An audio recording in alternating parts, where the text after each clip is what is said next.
energi nih Pak, Ya. seperti apa?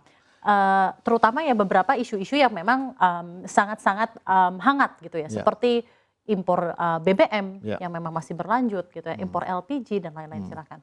Ada dua ya, yang jangka panjang kita harus beralih kepada energi terbarukan, baru terbarukan. Jadi harus ada fondasi untuk menuju kepada zero emission. Itu ada jangka panjang ya. Karena membangun EBT gitu kan, lalu men-shutdown power plant dari batu bara itu kan tidak mudah ya. Jadi butuh waktu, sudah ada rangkaian targetnya sampai dengan 2045 zero emission, 2030 30%. Jadi itu harus ada nanti paslon harus menyampaikan. Itu fondasi seperti itu ya Pak, EBT ya. Nah sekarang sekarang ini kan bagaimanapun juga energi fuel masih dibutuhkan ya. Yang menjadi masalah sekarang adalah kita mengalami defisit dalam minyak. Ya, produksi minyak yang dilakukan bersama dengan kontrak production sharing dengan konsumsi BBM. Ya, itu kalau kita padankan satu-satu, minyak itu kita mengalami defisit sejak tahun 94 kalau nggak salah, saya persisnya lupa. Jadi kita mengalami defisit yang semakin lama semakin besar. Impor kita lebih banyak daripada produksi. Tapi di sisi gas kita positif. Ya, di sisi pertambangan umum kita positif, di sisi batu bara kita positif.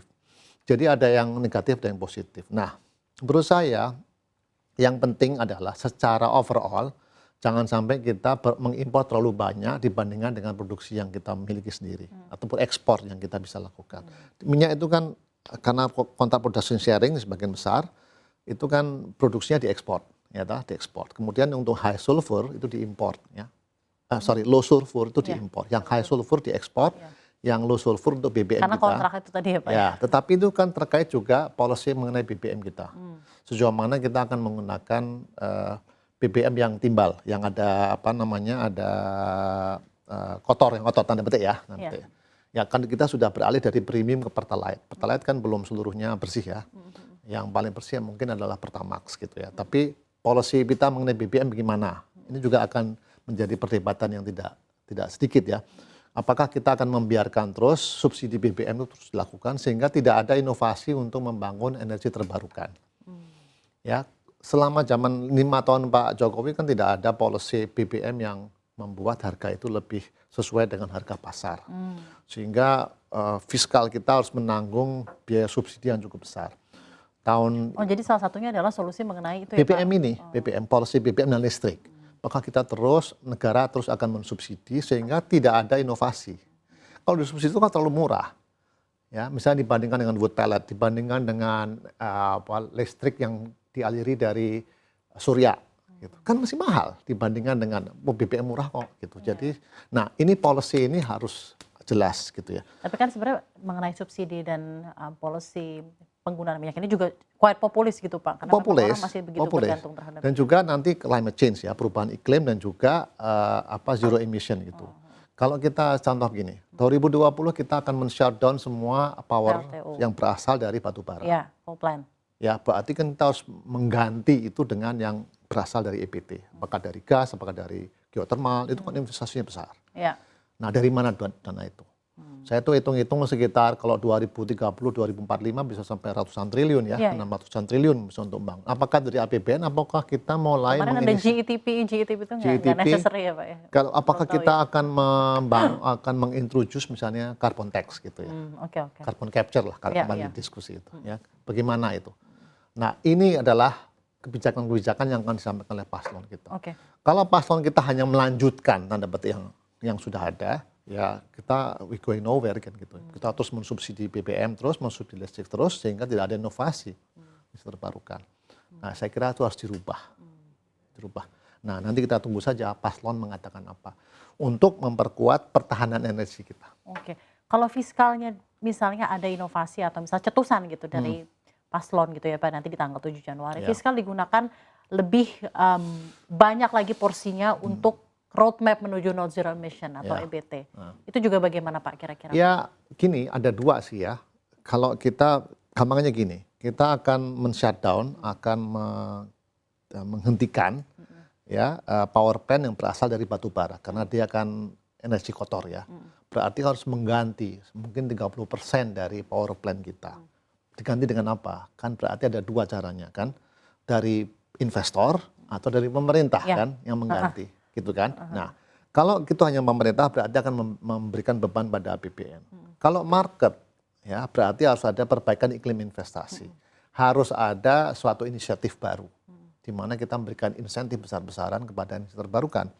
Karena kita butuh begitu banyak panel surya gitu yang mengenai atau PLTS atau geothermal gitu-gitu itu, dan itu investasi nggak kecil. Bahkan untuk yang dan mereka itu untuk membangkitkan dengan energi terbarukan harganya masih mahal.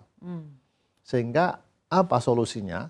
Adalah ada insentif supaya harganya turun, atau energi yang dibangkitkan dari energi lama atau fuel itu harus dilakukan kenaikan harga, harus adjustment, dilakukan penyesuaian harga supaya energi alternatif itu jadi menarik gitu ya. Nah sekarang kalau mau investasi di EBT gitu, ngapain?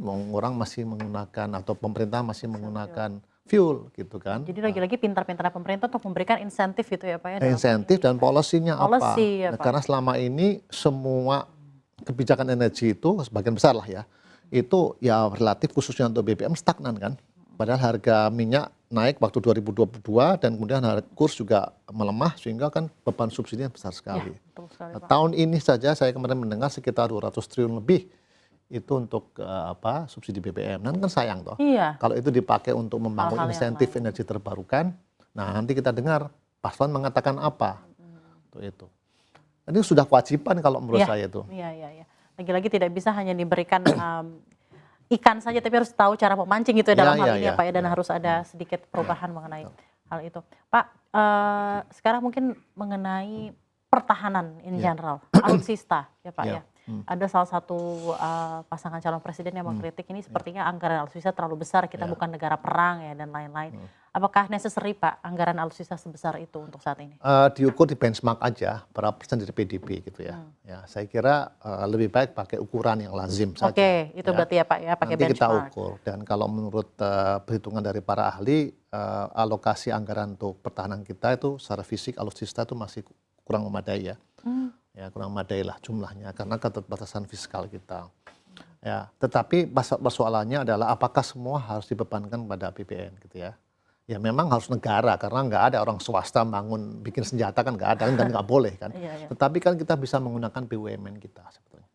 Ya BUMN kita, jangan sampai semua alutsista itu diimpor. Impor gitu. Itu kan. Jadi pertanyaan berikutnya pasti paslon juga menanyakan untuk apa kita membangun BUMN strategik ya. Untuk pertahanan gitu ya. Gitu kalau malah impor lagi gitu. Ya kalau semuanya harus diimpor, dan menurut kabar memang masalah impor melalui KE ya, kredit ekspor ini banyak masalah gitu ya. Nanti mungkin paslon nomor 2 bisa menjelaskan apa yang telah dilakukan untuk mengurangi biaya-biaya siluman di dalam pengadaan alat alutsista ini ya. Itu penting ya. Menurut saya sih perdebatannya harusnya berhenti kepada ini loh, benchmarknya ini gitu ya. Pakai itu dulu gitu ya. Ini benchmarknya. Coba lihat di Malaysia berapa, di Thailand berapa, atau di negara kepulauan. Dan dengan negara kita yang seperti besar, ini. India gitu berapa, Brasil berapa, Afrika Selatan berapa, Cina berapa persen. Jangan pakai benchmark Amerika, kan Amerika kan sebagai adidaya ya, Eropa. Mungkin yang negara yang sebanding saja berapa persen anggaran dari pertahanan mereka itu berapa.